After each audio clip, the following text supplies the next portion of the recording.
Hi, welcome to this ELC self-study video. Today I'd like to talk about for and against essays.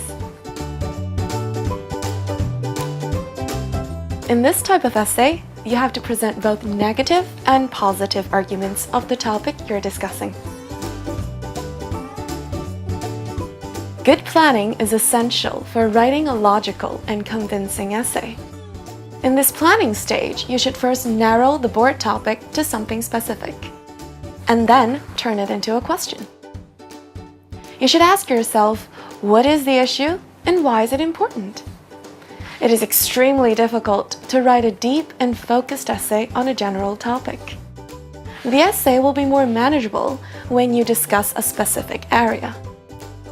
For example, if you want to write an essay on using technological devices, you could narrow the topic to health issues of using smartphones. And then you should formulate a statement for a discussion like, frequent use of smartphones is harmful to a person's health. To what extent do you agree with this statement? Isn't that more straightforward?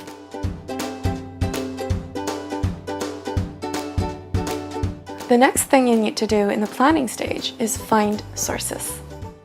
You have to look for reliable, up-to-date, and relevant information, such as journal articles, books, and academic papers. Look for information that covers both sides of the topic.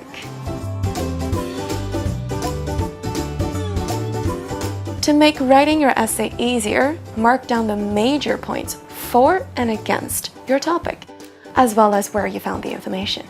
Use the table you have created from your sources to group similar points as well as directly opposing points. This can form the basis of your paragraphs.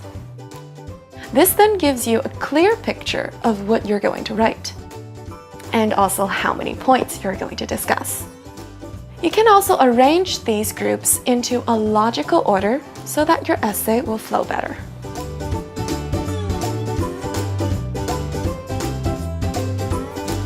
Good question!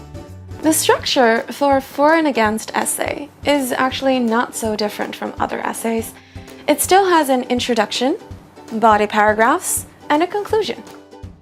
Now, first try to answer the what, why, and how questions in your introduction.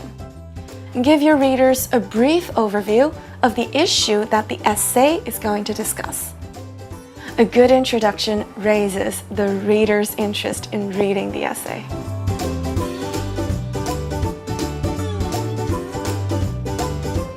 Let's use the topic of smartphones as an example again.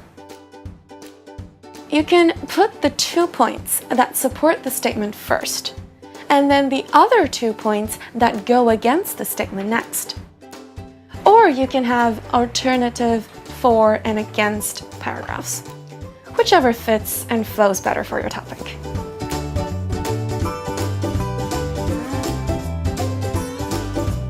First, start with the topic sentence. Now, each paragraph in the body should only have one main idea, and you should use the first sentence to tell the reader what that is. Then you make the points supporting that idea, using supporting evidence for every single point you make. Supporting evidence is very important because it shows that your points are reasonable and logically correct. Finally, the last sentence should link the information in the paragraph back to the topic sentence so that the essay flows smoothly.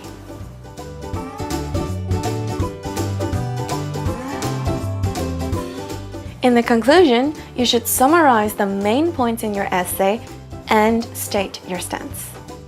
Remember to explain what your own position is on the topic. Explain your opinion and also outline how your research supports your stance. Remember that there should be no new information in your conclusion and no citations. Above all, try to leave your readers with a strong final impression. Oh yes, remember to write in academic style.